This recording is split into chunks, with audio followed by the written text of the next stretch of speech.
Hinduism के बारे में बात करते हैं। स्टार्ट कहाँ से हुआ? हिंदू आप कह रहे हैं तो हम हिंदू है नहीं। ये तो परमात्मा की कृपा से सनातन है, इसकी कोई बुनियाद है नहीं। अब जो मौजूदा जो दौर चल रहा है हमारा वो है कलयुग। और कलयुग की जो उम्र है वो 4,32,000 साल बताई गई है कि पूरी दुनिया पूरा विश्व खत्म हो जाएगा और पानी ही पानी होगा। उन्हीं के राम थे, उन्हीं का अवतार होगा। उन्हीं का अवतार एक राम थे। अब उन्हीं का ये इनके 24 अवतार है टोटल। इन्होंने 24 अवतार किए। पहले यही कहते हैं कि आप पाकिस्तान में कैसे रहते हैं और आप कैसे आप इस अंदाज में रहते हैं, कोई आपको भय तो नहीं है, डर तो नहीं, खौफ तो नहीं है। और मैं उनको एक बात कहता हूँ सर जैन भाई, एक बात कहेंगे उनको कि ये पाकिस्तान हमारा है। सजलियों के कफील तुम हो, दुआए रबे खलील तुम हो, तुम ही से मांगोगे तुम ही दोगे, तुम्हारे दर पर लो लगी है, ये सब तुम्हारा कर्म है आका, के बात अब तक बनी हुई है। वाह वाह, सुभान अल्लाह। अस्सलाम वालेकुम नाज़रीन, welcome back to our podcast. आज हमारी पॉडकास्ट के अंदर जो गेस्ट मौजूद हैं वो बहुत ही खूबसूरत गेस्ट हैं। उनकी ऑफ कैमरा जो हमारी बातें हुई बहुत ही खूबसूरत बातें हैं। पंडित मुकेश कुमार महाराज, ये एक बहुत फेमस कराची के हिंदू स्कॉलर हैं और ये प्रेसिडेंट है minority affairs national peace committee for interfaith harmony के, और ये जॉइंट सेक्रेटरी हैं पाकिस्तान में रुशी नवाज सेवा कमेटी कराची के लिए। कैसे? शुक्र अल्हम्दुलिल्लाह। आप सुनाएं सर। बढ़िया। पहले तो मैं आपका शुक्रिया अदा करूँगा कि आपने आज हमें अपने चैनल पर बुलाया और मैं आपका धन्यवाद करूँगा। और बड़ा आनंद मिला, बड़ा आपको देखकर बड़ी खुशी हुई है कि मैं आज कुछ अपने जितने भी जो दर्शक हैं उनके लिए आज कुछ कहूँगा और कुछ आपकी सुनूंगा, कुछ अपनी बताऊँगा। अभी लोगों के लिए थोड़ा सा सरप्राइजिंग हो जाएगा। पाकिस्तानी का तो सच नहीं होगा क्योंकि हमें अस्सलाम वालेकुम का मतलब पता है। इसका मतलब है पीस बी अपॉन यू, आपके ऊपर सलामती हो। तो ये कोई हिंदू भी कह सकता है, कोई भी कह सकता है। इसमें आप किसी को प्रेज नहीं कर रहे, किसी खुदा को प्रेज नहीं कर रहे, आप जो सामने वाला बंदा उस पर बस सलामती भेज रहे हैं। तो ये पाकिस्तान के अंदर चाहे वो हिंदू हो, ईसाई हो या सिख हो, सभी दूसरे को सलाम कर रहे होते हैं। तो सर, हिंदुइज्म के बारे में बात करते हैं। It is one of the oldest religion, सबसे पुराना रिलीजन जो अगर देखा जाए तो ये हिंदुइज्म है, बड़े सगीर में जो आया। ठीक है, तो इसका जो मेन जो आप कहें कि स्टार्ट कहाँ से हुआ? जय श्री राम। सर जी, पहले अगर आप हिंदू आप कह रहे हैं तो हम हिंदू है नहीं। अच्छा। हम सनातन हैं। सनातन, हमारा सनातन धर्म है। अच्छा। और सनातन धर्म का अर्थ जो होता है वो कदीमी, सबसे पुराना। तो ये तो परमात्मा की कृपा से सनातन है, इसकी कोई बुनियाद है नहीं। ये तो शुरू से चला आ रहा है। आदि और अनंत है। आदि का अर्थ ये होता है और अनंत का ये अर्थ होता है। आदि कहते हैं कि जिसकी कोई शुरुआत हुई ना हो, मतलब वो कदीमी है, बहुत पुराना है और इसको किसी ने नहीं बनाया। ये स्वयं ईश्वर ने इसको उत्पन्न किया और ब्रह्मा जी से इसकी उत्पत्ति हुई और ब्रह्मा जी के द्वारा 7 ऋषियों की उत्पत्ति हुई और उस 7 ऋषियों के द्वारा जो है मनु राजा की उत्पत्ति हुई। और जब मनु राजा की उत्पत्ति हुई तो इसलिए मनुष्य की उत्पत्ति हुई और मनुष्य के द्वारा हमें मनुष्य कहा गया और इसी प्रकार से संसार चला। और बेसिक जो है हमारा जो ताल्लुक है वो 4 युगों से है। सबसे पहले हमारा जो था वो सतयुग था। सतयुग में भगवान श्री विष्णु हुए।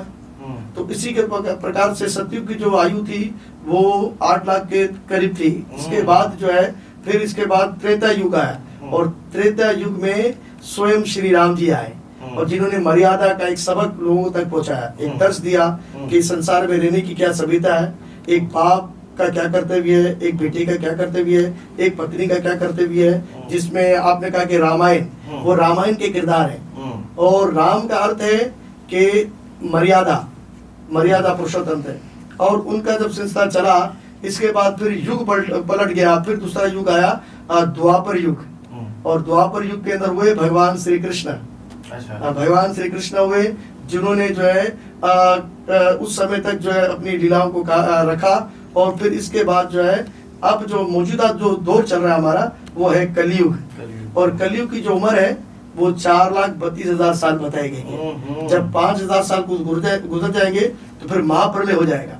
महाप्रलय का अर्थ होता है कि पूरी दुनिया पूरा विश्व खत्म हो जाएगा और पानी ही पानी होगा। फिर दोबारा भगवान आएंगे, पहले तो कल्कि में भगवान आएंगे, कल्कि में भगवान आएंगे, दुष्टों का नाश करेंगे और जो धर्म जो होगा उसकी दोबारा स्थापना करेंगे। फिर भगवान अपने धाम लौट जाएंगे, फिर दोबारा सतयुग चलेगा। तो हमारा हिसाब सिस्टम इस तरह चलता है सनातन धर्म का। तो कलयुग जो है, कल की जो अवतार जो है वो किसके अवतार है? वो भगवान श्री विष्णु, लॉर्ड श्री भगवान विष्णु, उन्हीं के राम थे, उन्हीं का अवतार होगा। उन्हीं का अवतार एक राम थे, अब उन्हीं का, ये इनके 24 अवतार है टोटल। इन्होंने 24 अवतार लिए। कितने? 24। हाँ 24। वैसे तो हमारे ग्रंथों में ये बताया गया है कि भगवान के अनंत अवतार हुए हैं। जैसे समुद्र की लहरें आती और जाती है, इसी तरह से भगवान के अनंत अवतार हुए हैं। अपनी लीलाएं करते हैं, अपने मौजे दिखाते फिर चले जाते हैं। जो हमारे पुराणों में बताया गया है वो 24 बताया गया है। 24 अवतार उनके हैं और उनमें से ये आखिरी अवतार होगा कल की अवतार। और ये संबल देश से ये आएंगे भगवान। संबल देश है और मुरादाबाद से, और ब्राह्मण के यहाँ इनका जन्म होगा और घोड़े पे सवार होंगे, हाथ में उनके तलवार होगी और भगवान जो है दोबारा दुष्टों का नाश करेंगे, फिर धर्म की स्थापना करेंगे। मैंने एक चीज बोल दी, इसमें शायद मुफ्ती मुझे पकड़ लेंगे कि ओल्डेस्ट रिलीजन, तो मैं क्लैरिफाई कर दूं कि हमारा ये कॉन्सेप्ट है कि भाई Islam is the oldest religion, इनका ये कॉन्सेप्ट है कि Hinduism is an oldest religion. और जो बुक्स में जो एक तरह से एक्सेप्ट किया गया है, जो वेस्टर्न सोसाइटी में एक्सेप्ट किया गया, उस तहत मैंने ये कहा था कि Hinduism is the oldest religion. तो पाकिस्तान के अंदर आपको रहना है तो आपको मुफ्तियों से डर के रहना है। ये तो एक कॉन्सेप्ट बन चुका है। आप मुझे बताएं कि आपको कितना मुश्किलात पेश आई, कोई डिस्क्रिमिनेशन पेश आई? पहले तो मैं अक्सर आपके चैनल के द्वारा नहीं, अक्सर हम हमारे साथ जो भी अगर बात करते हैं तो पहले यही कहते हैं कि आप पाकिस्तान में कैसे रहते हैं और आप कैसे, आप इस अंदाज में रहते हैं, कोई आपको भय तो नहीं है, डर तो नहीं, खौफ तो नहीं है। और मैं उनको एक बात कहता हूँ सर जैन भाई, एक बात कहेंगे उनको कि ये पाकिस्तान हमारा है। वाह। क्योंकि यही जितनी कुर्बानियां हमारे मुसलमान भाइयों ने दी है इसको बनाने के लिए, उतनी कुर्बानी हमारे आबा अजदाद ने भी दी है। उस दौर में हमारे ही जो है पूर्वजों का लहू भी इस धरती के अंदर है। तो इसी प्रकार से इसको आजाद कराने में भी जो है हमारे पूर्वजों का भी किरदार है। तो हम इस धरती को अपनी माँ समझते हैं, ये हमारी मुकद्दस धरती है। तो इसी प्रकार से जो है जब हम अपना त्योहार करते हैं, कोई भी एक्टिविटी करते हैं, तो हमें कोई भय नहीं है। और आपके साहब आप देख सकते हैं कि मैं पूरे अपने जो है एक लिबास के तरह से यहाँ पर आया हूँ और मैं कहीं भी प्रोग्राम करता हूँ, कहीं भी जाता हूँ, तो हमें कोई ऐसा डर नहीं है और हमको सपोर्ट है बहुत, गवर्नमेंट की तरफ से भी सपोर्ट है। ऐसा कोई नहीं है क्या हमारे मंदिरों को तोड़ा जाए या उसको वहाँ पर हमें हमारी जो है वो पूजाएं ना करनी दी जाए, ऐसा कुछ भी नहीं है। ये तो केवल थोड़ा सा डराया गया है, लेकिन ऐसा है नहीं। क्योंकि आप ज़ाहिर लोग ये समझते हैं, क्योंकि कहीं कहीं लोग ऐसे होते हैं, तासुबात लोग तो हर जगह, ये आपको पता है पूरी दुनिया के अंदर है। तो कहीं कहीं ऐसे लोग भी सरफिरे होते हैं जो थोड़ा बहुत गड़बड़ कर देते हैं, लेकिन ज्यादातर लोग जो है यहाँ पर बड़े अमन पसंद लोग हैं और वो बड़ा वो जो करते हैं दूसरे मजहब का बड़ा एहतराम करते हैं। और मैं भी बैनुल मजहब आमानगी के अंदर यही हमारा दर्श है इसी तरीके से। आप एक सोसाइटी में, वो आपकी क्या बोलते हैं, ऑर्गेनाइजेशन भी है, religion for piece for Pakistan, इसके बारे में थोड़ा सा हमें गाइड करेंगे? क्या है religion for Pakistan interfaith harmony? अच्छा। और मैं उसका हिस्सा भी हूँ और जहाँ पर हमें ये बताया जाता है कि आपको जाना है और केवल इंसानियत पे बात करनी है, मोहब्बतें बढ़ानी है, प्यार बढ़ाना है। और वहाँ जाकर जो नफरतें हमारे दिलों में जो हो रही है एक दूसरे को लेकर, और जो हम नफरतें रख रहे हैं दिमागों के अंदर, उसको खत्म कराना है। इसी का काम जो है वो रिलीजन और फॉर पीस का है कि आप जाइए, लोगों से मैसेज दें और लोगों को अमन का मैसेज दें, मोहब्बत का मैसेज दें, प्यार का मैसेज दें, ताकि लोगों के अंदर जो है वो प्रेम बढ़े, मोहब्बतें बढ़े, खलूस बढ़े, तो एक दूसरे को समझें। जब एक दूसरे को हम समझेंगे तो नफरत की दूरियां खत्म होगी और प्यार का जो दीपक होगा वो हमारे अंदर प्रज्वलित होगा। वो जब दीपक जलेगा तो माशरे के अंदर, सिटी के अंदर, शहर के अंदर और पूरे दुनिया के अंदर अमन होगा। तो सर, अब हमने अपने पड़ोसी मुल्क में इस तरह की वीडियोस वगैरह देखी हैं, अल्लाह माफ करे, लेकिन आपको कभी से रोक के बोला कि अल्लाह अकबर का नारा लगाओ? नहीं, ऐसा नहीं, ऐसा नहीं, ऐसा नहीं, अल्लाह का नारा लगाओ, नहीं, ऐसा नहीं है, नहीं, ऐसा नहीं है। और दूसरी बात है, अगर पवित्र नाम लेते हैं या पवित्र नाम लेते हैं तो उसमें कोई आपत्ति है नहीं, लेकिन हमें कभी ऐसा नहीं किसी ने रोक लिया, चलो हमारे साथ नमाज पढ़ने के लिए चलो हमारे साथ मस्जिद में चलो, किसी तो ऐसा क्यों बोलते हैं। लेकिन कभी कभी कोई उलमा दावत देते हैं हमें और वो कहते हैं कि आप इस्लाम को पढ़िए, इस्लाम का मुताला कीजिए, वो तो बोलते ही है, तो वो तो हर व्यक्ति अपने मजहब को प्रमोट करता है। वो कहते हैं क्या इसका मुताला करें, तो मुताला करना कोई बेकार बात थोड़ी है सर। आप कर सकते हैं तमाम मजहबी किताबों का, और तमाम मजहबी किताबें खुदा की किताबें। तो कब अब ये सुनने में आता है कि फोर्स कन्वर्जन बहुत हो रहा है पाकिस्तान में? वो होता है क्योंकि बहुत से ऐसे गांव गोटों के अंदर जो है वो छोटी छोटी लड़कियां हमारी, अक्सर ये हो रहा है कि वहाँ 16 साल की है, 14 साल की जो लड़कियां हैं उनके साथ थोड़ा बहुत ये प्रॉब्लम तो हो रहा है। सिंध के अंदर थोड़ा बहुत होता है, तो आप उस पर थोड़ी आवाज तो उठाई जाती है, लेकिन ज्यादातर जो उस पर काम नहीं हो रहा है। ज्यादातर काम अगर इस पे हो और तरीकेकार से हो तो हम चाहते हैं कि पर वो अच्छा हो जाए, क्योंकि अब जिसके घर में एक बच्ची है या कोई उसका अपना है, तो एक समय वो अगर वो चली जाए तो बहुत बड़ा आपातकाल होता है, उससे उस घर को, उस परिवार को बड़ा दुख होता है, तो बड़ा दुख होता है। तो इस लिहाज से इस पे भी थोड़ा काम करना चाहिए, सरकारी सतह पे भी काम करना चाहिए, हाई लेवल पर काम करना चाहिए, ताकि किसी की दिलदारी ना हो, किसी के साथ जुल्म ना हो। और ये जो जुल्म होता है वो सही नहीं है, ये मजहबी लिहाज से नहीं होना चाहिए। तो आपके जो ये यहाँ पे मंदिर वगैरह हैं, ठीक है, तो ओल्डेस्ट मंदिर जो है कराची में वो कहाँ है? हमारा सबसे जो कदीमी जो मंदिर है वो स्वामीनारायण मंदिर है। स्वामीनारायण जो मंदिर है लाइट हाउस पे आपने देखा, वो स्वामीनारायण मंदिर है। उसका इतिहास बहुत पुराना है, बहुत पुराना मंदिर है। और फिर आप जब दूसरे नंबर पे आप जाते हैं तो फिर आप कराची के अंदर हमारा पंचमुखी हनुमान जी मंदिर है, वो भी बहुत कदीमी मंदिर है, हजारों साल पुराना मंदिर है। इसके बाद फिर आप जाते हैं क्लिफ्टन पे, वो रत्नेश्वर मंदिर है महादेव जी का, वो गार है और नीचे वो बना हुआ है, काफी पुराना मंदिर है। तो इसी प्रकार से, और सबसे बड़ी बात हमारे लिए पाकिस्तान में ये है कि ज्यादातर तीर्थ जो हमारे, जैसे आपकी ज़ियारतें जो है सऊदी अरब इधर है ना कि हज वगैरह, तो हमारी जो तीर्थ ज्यादातर जो वो इंडिया में, लेकिन हमारा जो मेन तीर्थ वो हमारे पाकिस्तान में हिंगलाज के नाम से, हिंगलाज देवी, जिसको नानी माँ कहते हैं। ओ, जहाँ पे श्री राम आए थे, श्री राम जी आए थे और अन्य देवता भी आए थे, और भटाई साहिब भी वहाँ पर होके गए थे, शालती भटाई। उनके भी अगर आप किताब पढ़ेंगे तो उसमें भी उन्होंने जिक्र किया, उन्होंने उसको कहा कि नानी माँ है, नानी माँ का दरबार है। तो इसी प्रकार से बहुत से हमारे संत यहाँ पर आए, स्वयं राम यहाँ पर आए, देवी माँ यहाँ स्वयं प्रगट है। तो ये तीर्थ है हमारे लिए, और हमारे लिए 64 तीर्थ है हमारे टोटल। 64 तीर्थ के अंदर ये भी ये तीर्थ है हमारा, बहुत बड़ा तीर्थ है, जहाँ दुनिया के लोग ये चाहते हैं कि हम ये तीर्थ करें पाकिस्तान में, जो ये हमारे लिए फख्र है कि हमारे पास ये तीर्थ है। तो वाह। लेकिन ये हिंगलाज देवी के जो मैंने जो स्टोरी पढ़ी है ना, उसमें ये था कि श्री राम और वो तीर्थ करने के लिए यहाँ पर वो आए थे, उनको नहीं जाने दिया था, उनको पता नहीं कुछ कहा था कि पहले ये चीज नहीं ऐसा नहीं है। वो यहाँ पर आए थे क्योंकि ये जो हिंगलाज है, ये बेसिक जो है ये तपस्या का घर है। जी जी जी, ये तपस्या होती है यहाँ पर, तपस्या। और हमारी जो देवी थी, जब उनको सती जब हुई, वो अग्नि के अंदर जब उनको डाला गया, अग्नि के अंदर कूद गई वो, ये महादेव जी की पत्नी थी सती। तो वो अग्नि के अंदर जब ये चले गई तो महादेव जी को बड़ा क्रोध आया, तो उन्होंने उस अग्नि कुंड से उनको निकाला। अच्छा। निकाल कर वो अपने साथ जब उन लेकर गए, जहाँ जहाँ उनके अंग गिरे, जहाँ जहाँ उनके अंग गिरे वहाँ वहाँ उस देवी का स्थान बनता रहा। तो हिंगलाज में भी उनका अंग गिरा था, तो वो हिंगलाज तीर्थ स्थान बना, बहुत बड़ा तीर्थ स्थान बना। और वहाँ हिंगुज राम का एक राजा था, तो उसके दौर में जो वहाँ पर वो जो है, वहाँ पर हिंगलाज देवी ने उनको दर्शन दिए थे। तो वो कदीमी जो है बहुत बड़ा हमारा तीर्थ स्थान है, और बलूचिस्तान के अंदर बड़ा मशहूर है वो, तो बहुत मशहूर, पूरी दुनिया में मशहूर है। तो वहाँ पर आप जब जाते हैं तो वहाँ कई तीर्थ स्थान बने हैं, भगवान गणेश की उपासना है, फिर हिंगलाज की उपासना है, काली माता का मंदिर वहाँ पर है, और फिर हमारी नदी है वहाँ पर, हिंगोल नदी के नाम से, वो हमारे लिए पवित्र बताई गई है। और वहाँ स्नान करने से हमारे कई जो पाप जो होते हैं वो खत्म हो जाते हैं। तो लोग जाते हैं उस नदी के अंदर स्नान करते हैं, बाकायदा वो तिल अपने हाथ में लेते हैं, फिर वो मसलते हैं, वो तिल जितने धुलते हैं उतने पाप धुलते हैं। तो ये सब आप बेहतर जानते हो, लेकिन मैंने जो पढ़ा था ना वो था कि वो राम प्रभु गए थे वहाँ पर, पूरी फौज लेके गए थे, वो कहते नहीं अकेले आओ, इस तरह की नहीं, वो तपस्या करने के लिए गए थे वहाँ पर। तो मुझे अभी आपने नाम लिया महादेव, ये कौन थे? ये महादेव जी, जिस हम कहते हैं ब्रह्मा विष्णु महेश।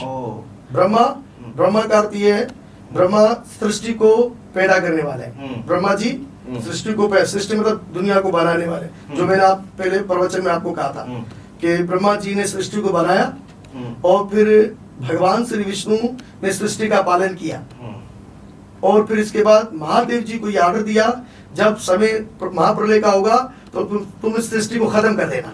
वो अपने तीसरे नेत्र से पूरी दुनिया को नष्ट कर देंगे, खत्म कर देंगे। लेकिन जो बेसिक जो 3 मेन गॉड है, हाँ, वो विष्णु, ब्रह्मा, विष्णु, महेश। ओके, महेश। लेकिन जो ज्यादातर जो जिसकी मान्यता बताई गई है वो है भगवान श्री विष्णु, क्योंकि विष्णु के सारे अंश अवतार हुए, ये सारे जितने हुए सारे श्री विष्णु के अवतार हुए। कृष्ण अवतार, राम अवतार, ब्रह्मा, ये सब भगवान श्री विष्णु के अंदर से निकले हैं, है ना। जैसे भगवान विष्णु ने ही अपने नाभि कमल से जो है ब्रह्मा जी की उत्पत्ति की, फिर ब्रह्मा जी ने महादेव जी की उत्पत्ति की, तो उसी प्रकार से उनकी पैदाइश हुई। तो इसी प्रकार से इनका काम है।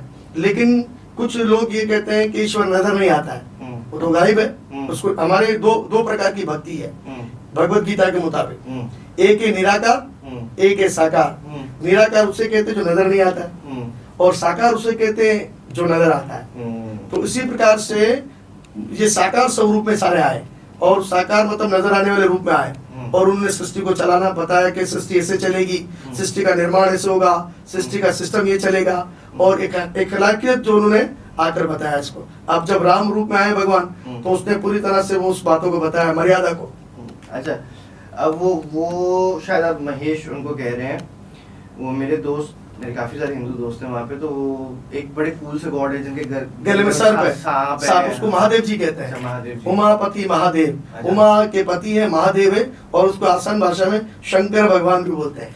उनका एक और भी कोई नाम है जो मेरे दिमाग में नहीं आ रहा। भोलेनाथ, शंकर भगवान, महादेव, रुद्र स्वरूप है, कई भगवान, अतशोद है, कई नाम है उनके, अनंत नाम है। अच्छा, वो जो एक तिब्बत में जो पहाड़ है, वो कहते हैं वो उधर, वो तिब्बत में नहीं, वो हिमालय में, हिमालय में, वो हिमालय में विराजमान रहते हैं। महादेव जी का ठिकाना हिमालय है। अच्छा, उस पहाड़ पे पर्वत नहीं पे पाया आज तक? हाँ जी, उस पहाड़ पे आज तक कोई नहीं चढ़ पाया? आज तक तो कोई नहीं चढ़ पाया। और पर्वत वो तो बहुत वसी पर्वत है, हिमालय बहुत वसी है, तो वहाँ पर महादेव जी बैठते हैं, विराजमान रहते हैं उस पहाड़ के ऊपर, और माता पार्वती के साथ। और अब अक्सर लोग ये सवाल करते हैं कि महाराज, ये महादेव जी है, उनके गले में सांप कैसे है, इसका क्या अर्थ है?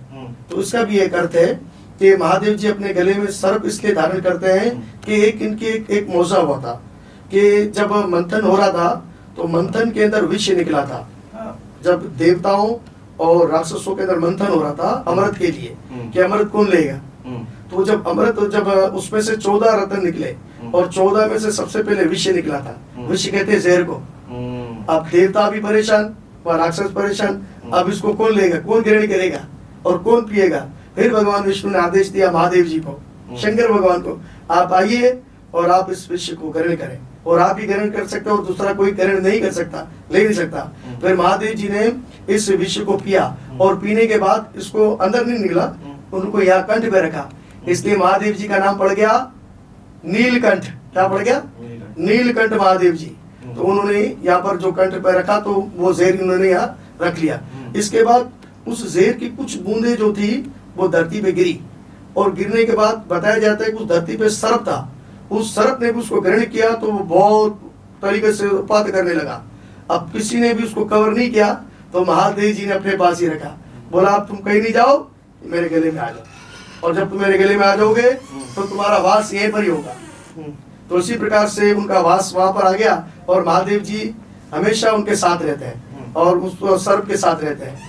अच्छा, ये इनके बारे में, ये मैंने कूल गॉड इनको इसलिए कहा था क्योंकि वो बहुत सारे जो हमारे जो दोस्त होते हैं ना, वो हिपी कल्चर के भाई ये तो चिल्लम वाला और चर्च वाला, तो ये नहीं, ऐसा नहीं है। अच्छा, ये लोगों ने अपना एक फैशन बनाया, और हमारे किसी शास्त्रों के अंदर ऐसा नहीं है कि वो चरस पीते हो, वो भंग पीते हो, वो शराब पीते हो। ये तो लोगों ने अपना कल्चर कराने के लिए, लोगों ने अपने आप को फेमस करने के लिए किया है, लेकिन हमारे धर्म शास्त्रों में, हमारे पुराणों में हमारे ऐसी कोई बात नहीं है। तो गॉड को अपने फायदे के लिए इस्तेमाल करना, आपके यहाँ भी ये चीज होती है? बस लोगों ने केस किया उनको, बोला केस किया, ऐसा है कि, लेकिन ऐसा है नहीं। अच्छा, ऐसा है नहीं। तो सर, आपकी जो सबसे ज्यादा मोतबर किताब है, हाँ, वो श्रीमद् भगवत गीता है। ओके, और उसके बाद महाभारत भी किताब है? हाँ, महाभारत हमारा इतिहास है। अच्छा, हिस्ट्री है, हमारी हिस्ट्री है, जिसके अंदर कौरव और पांडवों का युद्ध है, जी, और उस युद्ध की कला उसके अंदर बताई गई सारी। और फिर उसके बाद रामायण है। रामायण प्रभु राम जी का चरित्र है उसके अंदर, और उसके अंदर पूरी तरह से जो है वो राम की लीला है पूरी इसके अंदर, कि रामायण, और उसका अंत किया, किसका अंत किया? रावण का। अच्छा, रावण जो था वो फॉलोवर था महादेव का? वो महादेव जी का फॉलोवर था, बड़ा बड़ा शक्तिशाली था, लेकिन वो ज्ञानी तो था, ज्ञान तो वो था, ज्ञानी भी था, लेकिन साथ साथ अभिमानी भी था। वो अभिमान के चक्कर में गिर गया। अच्छा, ये बात कितनी सच है कि रावण के पास उस जमाने में वो फ्लाइंग मशीन थी और ये सब कुछ था? उसको पुष्प विमान कहते हैं। वो उनका एक अपना एक उड़न खटोला था, जिसको आसान भाषा में उड़न खटोला कहेंगे। उनका अपना बनाया हुआ था और वो बहुत बड़ा वसी था और वो इतना था कि उसकी जो गति थी, उसकी जब वो चलता था तो 30 किलोमीटर पता नहीं इतनी गति उसकी होती थी जहाँ उसको पहुंचना होता था। तो उसी के अंदर उसका पूरा महल था, उसी उड़न खटोले के अंदर उसका पूरा महल था। तो उसी से वो रावण जो चलता था, क्योंकि रावण का जो पूर्वज जो नाम था वो दशानंद था। दशानंद का अर्थ होता है 10 सर वाला। 10 सर वाला अक्सर आपने देखा होगा कि हमारे लोग क्या करते हैं, जब दिवाली पूर्व आता है तो दशहरा होता है, तो दशहरे में रावण को तीर मारते हैं, उसको जलाया जाता है, उसका अंत होता है, बुराई का अंत होता है। रावण का जो अर्थ है वो बुराई है, वो बुराई है, अत्याचार है, लोगों को भयभीत करना है, लोगों को डराना है, धमकाना है, ये रावण का काम था। तो रावण ने सबसे बड़ी गलती क्या की थी? सबसे बड़ी गलती की थी कि किसी स्त्री का अपहरण किया था उन्होंने, और स्त्री जो थी उस प्रभु राम जी की थी। तो उसी प्रकार से ये मर्यादा बताई कि कभी भी किसी की स्त्री का अपहरण नहीं करना चाहिए, उसे जोर जबरदस्ती नहीं करनी चाहिए। और जब आप उसे जोर जबरदस्ती करोगे तो फिर आपका अंत कैसे होगा? उसका अंत क्या? और वो अंत जो है प्रभु राम जी ने दिखाया कि अंत क्या। अब ये कहते हैं कि वो श्रीलंका से इंडिया के बीच में जो एक ब्रिज जो वो सेतु पुल, उसको सेतु, वो बिना जो है वो जो है पत्थर थे, वो भारी भारी पत्थर। वो आज भी आप अगर हिस्ट्री आप उठाते हैं, आप देखते हैं, वहां जाते हैं, तो आज भी वो पत्थर जो है वो प्रभु राम के नाम से तर रहे। रे कार पत्थर तारिया लंग समंदर माई, राम जो सुमंत्र नहीं तीन लोग के माई। क्योंकि राम से बड़ा राम का नाम, उस पत्थरों में जब राम नाम लिखा गया तो पत्थर तरने लग गए और उन्होंने रास्ता दिया। सागर जो समंदर था उन्होंने रास्ता दिया और वो फेंकते गए। वानर सेना थी, हनुमान जी की वानर सेना थी, और सबों ने जो है वो वहां से उनके लिए रास्ता बताया। और हमारे तो ऐसा कहते हैं कि पूरी दुनिया में जो सबसे पहला जो पुल बना वो सेतु पुल बना, जो बगैर पलर के था, उसमें कोई ना वो। तो इसके बाद फिर पुलों का निर्माण होना शुरू हो गया। इसको यानी हम लोग और काफी जो क्रिश्चियंस हैं उसको कहते हैं एडम्स ब्रिज। आदम ने वो उसको बनाया। तो मुझे आप ये बताएं, जो गणेश जो गॉड है, हाँ, ये गणेश जो है महादेव के बेटे हैं। ये महादेव जी के दो बेटे थे, एक गणेश थे, एक कार्तिक स्वामी थे। अब इनकी अगर हम हिस्ट्री अगर हम यहाँ आपके चैनल पे बोलेंगे तो 4-5 घंटे लग जाएंगे, लेकिन वो पूरा नहीं हो सकेगा। लेकिन अब इसके चरित्र को सुनने के लिए आपको भी हमको 6-7 घंटे देने पड़ेंगे। तो इस लिहाज से फिर आपको सारी मालूमात हम आपको देंगे। अब गणेश जो थे, इनका आप देखें, इनका जो सर था वो हाथी की तरह था। अब ये क्यों हुआ, ये कैसे हुआ, इसकी भी एक विशेष हिस्ट्री है। उन्होंने काट दिया था। इनकी एक हिस्ट्री है कि इनके पिता ने इनके सर को काट दिया था, लेकिन किसके लिए? उन्होंने अपनी माता का आज्ञा का पालन किया था कि किसी पुरुष को मैं स्नान कर रही हूँ अंदर नहीं आने देना। तो उन्हें गणेश को जो बनाया था ना, उन्होंने गणेश की उत्पत्ति कैसे हुई, उत्पत्ति मतलब पैदाइश हुई कैसे? उन्होंने अपने मेल से बनाया था। अपने जिस्म का जितना जो मैल है ना, उसको जमा किया। जमा करने के बाद एक हसीन जो है लड़के का उसको स्वरूप दिया, फिर प्राण डाले, फिर एक लड़का बन गया। फिर उसने उसको कहा कि तुम मेरी माता हो। तो ये बात महादेव जी को पता नहीं थी। फिर माता ने उनको आज्ञा दी कि अब मैं स्नान करने जा रही हूँ, किसी पुरुष को आने नहीं देना अंदर। तो उनके द्वारपाल बन गए। फिर महादेव जी का वहां आना हुआ, उनकी पत्नी से मिलने के लिए, इन्होंने रोक लिया। बोला हम आपको जाने नहीं देंगे। बोला मेरी पत्नी अंदर वो स्नान कर रही है, तो मुझे कैसे नहीं जाने दोगे? बोला मैं जाने, मेरी माता का आज्ञा। मैंने बोला अगर आपको जाना मुझसे युद्ध करना पड़ेगा। क्या करना पड़ेगा? युद्ध। अगर युद्ध में अगर मैं मर गया तो तुम अंदर चले जाना भी। तो उसने फिर युद्ध करना शुरू किया। काफी युद्ध किया उन्होंने, कई समय तक युद्ध किया, लेकिन फिर भी महादेव जी थे। महादेव जी ने बोला ये ऐसे नहीं समझेगा अभी, बोले ऐसे समझेगा नहीं। फिर उनको एक ही हथियार था, वो था त्रिशूल। त्रिशूल लिया और मारा। उसी टाइम उनके वही वो गिर गया। और जब गिर गया तो ये बात पार्वती को पता लगी, तो वो रोती हुई आई। बोला मेरे पुत्र को मारा किसने? और पिताजी ने बोला ये तो मेरे हाथ से मर गया। बोला मर गया तो तुरंत इसको जीवन दान दो, वरना नहीं दोगे तो सृष्टि का सारा निर्माण जो होगा मैं रोक लूंगी इसको। तो उसी प्रकार से सारे देवता शामिल हो गए, आ गए। बोला आप करें क्या? तो सबने कहा नंदी नंदी जी को कहा, नंदी जी महादेव जी के गण हैं, बैल आपने देखा होगा, वो उनके गण हैं।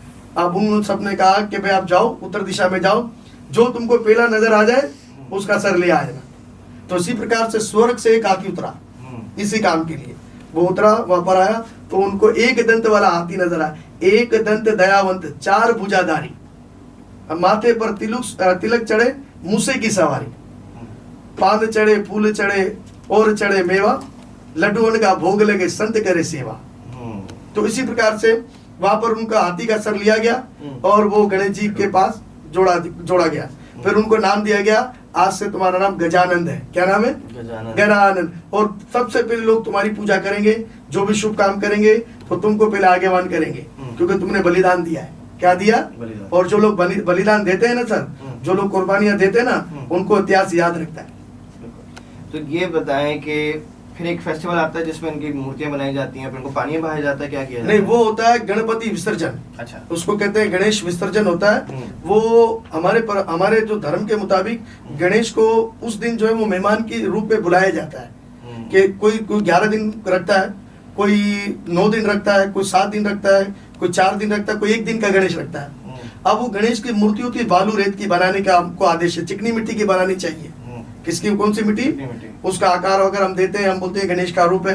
फिर अब जैसे हम मेहमान की सेवा करते हैं, इसी तरह उसकी भी सेवा करते हैं। फिर बाद में फिर हमको उसको विदा भी करना होता है, भाई भेजना भी होता है ना, जब आए तो भेजना भी उनको।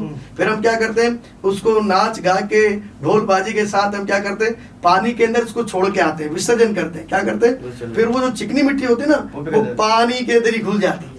तो विशिष्ट चिकनी मिट्टी का बनाने का होता है। लेकिन आजकल तो लोग ऐसी मूर्तियां बना लेते हैं कि बाद में अगर फेंकने भी जाते तो वहीं पड़ी रहती है। तो ये भी अपराध है।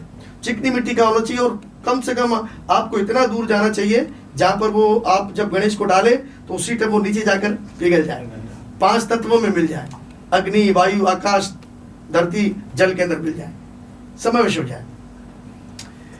तो अब लाइटर नोट पर आते हैं। जी जी। मेजॉरिटी जो फॉलोइंग होते हैं ना हिंदूज, जो अपने रिलीजन को सीरियसली लेते हैं, तो वेजिटेरियन होते हैं। जी जी जी। तो आप पाकिस्तान में, हमारे तो हर खाने में मीट होता है। जी जी। तो मुश्किलात फेस करनी पड़ती है। ये तो बात आपकी वजह है। लेकिन देखें, हमारे 4 वर्ण हैं, ब्राह्मण, क्षत्रिय, वैश्य और शूद्र, 4 वर्ण हैं।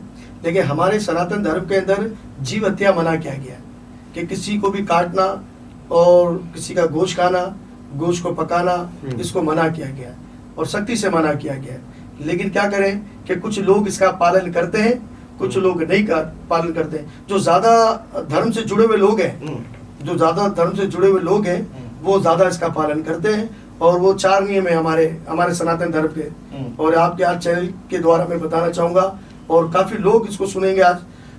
4 नियम है हमारे सनातन धर्म। पहला नियम है मांस ना खाना, किसी भी जानवर का मांस ना खाना, ये हमारा पहला नियम है। फिर दूसरा, नशा ना करना, शराब ना पीना। अच्छा, हाँ, शराब सख्ती से मना है हमारे धर्म के अंदर, शराब ना पीना, नशा ना करना, क्योंकि इसमें आप पूजा ही नहीं कर सकते, इबादत नहीं कर सकते। दिवाली में यहाँ कैसा कुछ भी नहीं, कोई लाउड नहीं है। अच्छा, सब कोई लाउड नहीं है। आप लोग ये गुमराह है, ये सनातन धर्म को गलत बयानी से बयान किया गया। कोई नहीं है, शराब तो है ही नहीं। अच्छा। शराब तो सख्ती से मना है, ये वेदों में बताया है, पुराणों में बताया। तो इसी प्रकार से नशा ना करना। इसके बाद जुआ ना खेलना, किसी किस्म का जुआ नहीं खेलना चाहिए, होता है। ये मना है, सख्ती से मना है, सख्ती से मना है। आपके चैनल से मैं आप बताना चाह रहा हूँ, और ये लोगों को मैं बताना चाह रहा हूँ, जो लोग दिवाली के दिन मांस खाते हैं, हमारे सनातन धर्मी लोग, हिंदू लोग जो नशा करते हैं, जुआ खेलते हैं, वो पाप करते हैं, वो महापाप होता है। और फिर चौथा नियम सुने आप, चौथा नियम बहुत बड़ा है, वो है किसी भी स्त्री पर नारी को देखना नहीं, उससे गलत संबंध जोड़ना नहीं, उसके साथ गलत व्यवहार ना करना, गलत काम ना करना, ये भी बहुत बड़ा अपराध बताया गया है। तो ये 4 नियम हमारे सनातन धर्म के पुख्ता नियम बताए गए धर्म शास्त्रों में। ये जो आप नियम बता रहे हैं, इसलिए तो नहीं बता रहे कि आप पाकिस्तान में रह रहे हैं। ऐसा नहीं, पूरे विश्व के अंदर है। हमारे सनातन धर्म में हमारी किताबों में लिखा गया। अच्छा, हाँ, हमारी पुस्तकों में लिखा गया। शादी से पहले आप किसी औरत के साथ इस तरह के हमने संबंध को जोड़ना महापाप है। भगवत गीता में कहा कि अर्जुन, मैं वो काम वासना हूँ जो धर्म के विरुद्ध ना हो। अब धर्म के विरुद्ध क्या है, किसी गैर स्त्री के साथ संबंध को जोड़ना वो गलत संबंध है। अगर आपका विवाह होता है, अगर आप अग्नि को साक्षी मानकर, धर्म को साक्षी मानकर उसको अपनी धर्मपत्नी स्वीकार करते हैं, उसके साथ जो संबंध आप जोड़ते हैं वो एक पवित्र संबंध है, उसको पवित्र संबंध कहा गया है। इसके अलावा अवैध आप किसी के साथ संबंध जोड़ते हैं, किसी स्त्री के साथ गलत व्यवहार करते हैं, तो उसको महापाप बताया गया है, वो महापाप में आता है। तो आपने अभी जवाब ऐसे दिया नहीं मुझे कि पाकिस्तान में तो आपको बाहर रेस्टोरेंट वगैरह में खाने में बड़ी तो कभी कभी दिक्कत होती है, लेकिन अक्सर तो हम जब जाते हैं तो कोशिश ये करते हैं कि हम घर से ही खा के जाते हैं। और कभी अगर कोई ऐसा होता भी है तो वेजिटेबल का भी इंतजाम होता है होटलों में, और जो खाने वाले लोग होते हैं वो सब्जी खा के भी अपना गुजारा कर लेते हैं, दाल खा के भी गुजारा कर लेते हैं। जो नियम के पक्के होते हैं, जो होटल होते हैं, वो तो पर अपना व्यवस्था करते हैं ना। आप देखें ना, मैं आपको चीज, अगर आपको ऊँट पालने का शौक है तो आपको दरवाजा बड़ा ही करना पड़ेगा। क्या करें सर जी? बिल्कुल बिल्कुल सही। तो आप ये नहीं कहेंगे अब मैं छोटे दरवाजे में ऊँट को बिठा दूंगा। तो जब आप त्याग करते हैं, देखो इस संसार में आपको जो ना योगी जो है ना, योगी कम मिलेंगे, भोगी ज्यादा मिलेंगे। तो लाइक एक होते हैं वेजिटेरियन और एक होते हैं बिल्कुल वीगन। हाँ, आप लोग वीगन तो नहीं है ना कि आप दूध वगैरह तो मक्खन है, दूध है और पनीर है, जो कुछ उपलब्ध है हमारे लिए वो तो हम चीजें खाते हैं। सोयाबीन है, सब्जियां बहुत प्रकार की अल्लाह ताला ने हमारे लिए तो सब्जियां बनाई है, जिसको खाकर आप अपने जीवन को सुखी रख सकते हैं। और बड़े बड़े योगी आप देखें, आलिम जो होते हैं, बड़े बड़े योगी होते हैं, वो ज्यादातर इस पे टिके रहते हैं, सब्जियों पे, फ्रूटों पे, ड्राई फ्रूट पर। उनका जीवन कितना होता है, चेहरे पे नूर होता है, आनंद होता है, और वो मौजादारी होते हैं। क्या करें सर आप? बिल्कुल बिल्कुल बिल्कुल। और उनकी बातें भी सच होती है, वो जो बोलते वो हो जाता है, क्योंकि उनकी तपस्या होती है ना सर। बिल्कुल बिल्कुल, ये तो मैं बात में आपकी 100% एग्री करता हूँ। तो अभी आपने गॉड के लिए वर्ड यूज किया, अल्लाह ताला, तो ये पाकिस्तान के कल्चर में आपको रह रहे की आदत हो गई या फिर ये? बिल्कुल, मैं अपना बताऊं कि मैंने जब मैट्रिक किया था तो मैं जब स्कूल पढ़ता था तो बाकायदा मैं नात भी पढ़ता था। और मैं बाकायदा मुझे कहते थे कि भाई मुकेश कुमार खड़े हो जाओ, और वो जो है नात थोड़ा सा, तो फिर मैं नात भी थोड़ी बहुत थोड़ा बहुत मैं कर लेता था। हमें सुनाएंगे अभी थोड़ी सी? तो एक है जी, सुनाइए। सजलियों के कफील तुम हो, दुआए रबे खलील तुम हो, तुम ही से मांगोगे तुम ही दोगे, तुम्हारे दर पर लो लगी है, ये सब तुम्हारा करम है आका, के बात अब तक बनी हुई है। वाह वाह, सुभान अल्लाह। तो इसी लिहाज से देखें, परमात्मा का नाम आप कहीं भी ले सकते हैं और किसी अंदाज में भी ले सकते हैं, सब ईश्वर के नाम है। और बस मन में ये श्रद्धा होनी चाहिए कि ये पवित्र नाम है, तो इसमें कोई भेद नहीं है। तो यही इंसानियत है, यही इंसानियत है। सही बात है, सही बात है। बहुत बहुत शुक्रिया, धन्यवाद आपका। आपका धन्यवाद क्या भाई, ठीक है। और जो भी आपने मिशन रखा हुआ है, अल्लाह इसमें आपको मजीद कामयाबी दे, और रिलीजियस पीस हार्मनी जो है हमारे बीच में होनी चाहिए। बिल्कुल। और आपने जितनी भी बातें की, मैं बस लोगों को पॉइंट आउट करना चाह रहा हूँ, आप पे कोई प्रेशर तो नहीं था ना? कोई प्रेशर नहीं है। और मैंने अपने होशो हवास में जो है ये इंटरव्यू दिया है, और ये बड़ा आनंद का इंटरव्यू था, बड़ा मजा आया मुझे भी, और आपने बड़े अच्छे सवाल किए। और अगर आपको ज्यादा जानकारी आपको चाहिए तो मेरे YouTube का चैनल है पंडित मुकेश कुमार जी, पंडित मुकेश कुमार का YouTube चैनल है, और जिसके अंदर पाकिस्तान में होने वाली हमारी धार्मिक एक्टिविटी उसके अंदर आप देख सकते हैं। और श्रीमद् भगवत गीता की प्लेलिस्ट है हमारी, उसके अंदर आप भगवत गीता भी आप उसके अंदर देख सकते हैं, रामायण देख सकते हैं, महाभारत देख सकते हैं। तो उसमें मेरा एक चैनल है पंडित मुकेश कुमार के नाम से YouTube पर। तो अगर आप भी कृपा करेंगे तो देखें आप उसको भी, और जरूर देखें, और आपको बड़ा ज्ञान होगा उसमें। अच्छा, मुझे जाने से पहले आप मुझे दो चीजें मुझे क्लियर आउट कर देगा। होली आप लोग क्यों सेलिब्रेट करते हैं? हाँ, होली, अभी होली का पूर्व अगर आप हमारे साथ बनाते तो हमें बड़ा मजा आता। आप आए नहीं, तो होली का पूर्व हम बनाते हैं, हम प्रहलाद महाराज की याद में बनाते हैं। प्रहलाद महाराज जो था वो हिरण्यकशिपु का तो पुत्र था, लेकिन जो हिरण्यकशिपु था ये राक्षस था, दैत्य था, और इसने अत्याचार बहुत दुनिया पे किया था। तो उसी प्रकार से उनको मारने के लिए भगवान विष्णु का अवतार हुआ, नरसिंह रूप हुआ। अब जब नरसिंह रूप अवतार हुआ तो उसमें ही देवताओं ने उनसे प्रार्थना किया कि अब ये कैसे मारा जाएगा, ये कैसे मरेगा।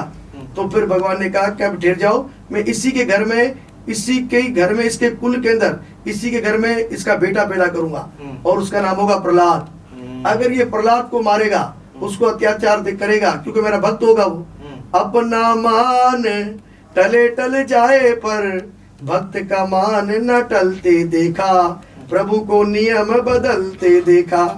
तो भगवान अपने भगत के लिए आते हैं, अपने जो खिदमतगारों के लिए आते हैं। तो फिर भगवान ने वहां नरसिंह रूप लिया। इससे पहले उसने कई उसको अजियतें दी कि पूरी दुनिया मेरे को भगवान बोलती, तू क्यों नहीं बोलता है मुझे। बोला आप भगवान नहीं है, भगवान श्री विष्णु है। फिर इसने फिर अपनी बहन को बुलाया। उसकी बहन का नाम था होलिका। क्या नाम था? होलिका देवी। लेकिन उसके पास एक वरदान ये था कि वो अग्निदेव का वरदान ये था कि उसके पास अग्नि की शक्ति थी। अगर वो किसी को अपने पास बिठा ले तो वो खुद तो ना जले, लेकिन वो आदमी जल के भस्म हो जाता, ऐसी शक्ति थी उसके पास। अब इसने अपनी बहन को बुलाया, क्या होलिका तुमको एक काम करना है। बोला क्या? बोला तुम्हारे भतीजे को अग्नि में जला दो। ये नहीं मान रहा मेरी बात। उसने बोला भैया ये आप मेरे से कैसा काम करवा रहे हो, ये मेरा भतीजा है, मैं इसको कैसे मारूं। बोला अगर तुम इसको नहीं मारोगे मैं तुमको मार दूंगा। बोला इससे तो अच्छा ये काम कर लूं मैं। तो उसने वो रोई, बहुत रोई वो, लेकिन फिर भी किसकी आज्ञा थी? हिरण्यकशिप की आज्ञा थी। उसने बोला, उसने प्रहलाद को समझाया बेटा ये हट छोड़ दे और तू अपने बाप को भगवान मान ले। उधर भी वो बोला मारने वाला है भगवान, बचाने वाला है भगवान। उसको क्यों कि उसका अकीदा भगवान पे पक्का था, अटल विश्वास था। उसको मालूम था कि हर जगह मुझे भगवान ने बचाया है तो यहाँ पर भी मेरे को भगवान जरूर बचाएंगे। तो फिर उसने उसको बहुत समझाया। लेकिन बाल हट जो होती है ना वो बड़ी खतरनाक होती है। जब बच्चा कोई हट कर लेता है ना तो अपनी बात मनवा के रहता है। इसी तरह तो औरत कोई हट कर ले, बोला मुझे ये चाहिए, आदमी कहीं भी कर्जा करके कर देगा उसको, क्योंकि हट होती है। इसी प्रकार से बाल हटती उसकी। तो उसने कहा, फिर बोला कि अब क्या करें। बोला एक अग्निकुंड बनाओ, पूरा चिता जो होती है ना अग्निकुंड की चिता बनाई, उसके ऊपर उसको बिठाया और वो लेके इसको बैठ गई। अब मौजा हुआ क्या, अब जैसे उसने अग्नि चेतन हुई, चालू प्रवेश हुई, तो एक चुंदरी थी उसके ऊपर, वो पहनती थी। हवा ऐसी परमात्मा की तरफ से जोरों की चली, वो जो चुंदरी जो थी वो जो है प्रहलाद महाराज को लिपट गई और वो तो बच गया और होलिका जल गई। जय श्री राम हो गया, होलिका जल गई। तो वहां के लोग बड़े खुश हो गए, बोला होलिका मर गई, होलिका मर गई। तो लोगों ने वहीं गुलाल, हरा पीला सब जो गुलाल था, जो अमन मोहब्बत का प्रतीक है, लोगों ने उड़ाना शुरू कर दिया। और जब से प्रतीक है होलिका, फिर होली इसलिए बनाई जाती है कि किसानों के लिए नया वर्ष होता है। वो क्या होता है, उनकी फसलें पकती है, उनकी फसलें पकती है, वो खुशी बनाते हैं, उनके लिए खुशी का दौर होता है। तो इसलिए होली का पर्व हम लोग बनाते हैं इस याद के लिए। फिर ये बसंत की आमद होती है, मौसम चेंज होता है, उसकी खुशी के लिए भी हम आगाज करते हैं उस मौसम का भी। काली माता कौन है? हाँ, काली माता हमारी एक देवी है जिसको काली माता के नाम से प्रसिद्ध किया जाता है। ये दुर्गा का ही रूप है और इसका भी एक बड़ी स्त्री है और बहुत जबरदस्त तरीके से इसका इस संसार में आना हुआ है। ऐसा रूप इसका कैसा हुआ और ऐसा रूप क्यों लिया उन्होंने, तो उसके बारे में भी अगर आप हमें समय देंगे आधा घंटा तो हम आपको बता सकेंगे। लेकिन इसके लिए आपको पर्सनल तरीके से आकर हमें तो 2-3 घंटे होगा तो हम बता सकेंगे, क्योंकि हमारे धर्म के अंदर हर जो एक वाक्य जो है ना उसकी एक स्त्री है, उसकी एक तरीका है। अगर आप उसको जान जाओगे ना तो दिमाग से थोड़ी सी जो कंफ्यूजिंग है ना वो खत्म हो जाएगी। तो ये जैन, बुद्धिज्म और सनातन धर्म में फर्क क्या है? ये सारी की सारी सनातन धर्म की शाखा है। आप देखें, अगर आप बुद्धिज्म आप उठा के देखेंगे तो वो गौतम बुद्ध भगवान की पूजा करते हैं। अब गौतम बुद्ध है कौन? गौतम बुद्ध भगवान श्री विष्णु का अवतार है, 10वां अवतार है ये। और वो गौतम बुद्ध के माध्यम से वहां पर भगवान अवतरित हुए। तो वहां पर उन्होंने जो प्रचार किया हिंसो परमा धर्मा, तो वो लोग हिंसो धर्म का पालन करते हैं और उनका अपना एक सिस्टम है और तरीके कार कर वो अपने तरीके से उनके मंदिर है और जहाँ पर वो अपनी इबादतें करते हैं और गौतम बुद्ध भगवान के नाम से। और जैन धर्म भी इसी तरह ही है। वो पूरी तरह से जो है आप देखें कि उनके तो बाल भी नहीं होते और वो सफेद वस्त्रों को धारण करते हैं और यहाँ तक कि मच्छर भी कोई उनके मुंह में ना जाए। वो सात्विक भोजन लेते हैं, मांस मछली अंडा वड्डा ये कुछ प्रकार का भोजन वो नहीं करते हैं, नशा नहीं करते हैं और वो नंगे पांव चलते हैं ताकि हमारे पैरों के अंदर भी कोई चींटी वगैरह मर ना जाए, इससे हमें अपराध न लग जाए।